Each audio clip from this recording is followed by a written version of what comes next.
Well, Rob, Lafayette fire officials say it could be a couple of days, maybe even weeks, before residents can return back to the Evangeline apartments. But all 69 residents who were evacuated late last night are now safe and sound in a local hotel.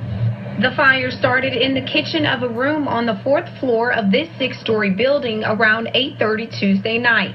Fire officials say the tenant was cooking when she fell asleep.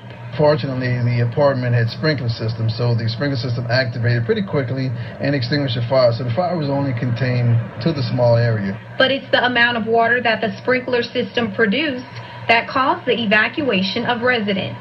The water damage from the sprinkler system actually went from the 4th floor all the way down to the 1st floor. So you had a lot of flooding in all the units underneath hers. Electrical hazard concerns have prompted the owners to cut power to the building and bring in engineers to inspect the damage. A lot of components within that facility that needs to be examined, and once it's cleared, they'll be able to put the power back on. Meanwhile, the displaced residents initially housed in 2 hotels have since been reunited at one local hotel. Most of them came last night, a few of them early this morning.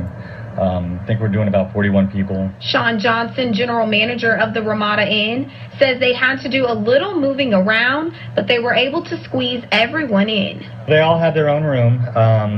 We've included all their meals, breakfast, lunch, and dinner all together. So very grateful, very thankful that we were able to accommodate them. I mean, most of them came on with just what they had on. Now, I spoke with the on-site manager of Evangeline Apartments this afternoon, and she tells me this property is owned by the Lafayette Neighborhoods Economic Development Corporation Board of Directors, who wish not to comment at this time, citing their first priority is the residents' well-being. Thankfully, there were no injuries.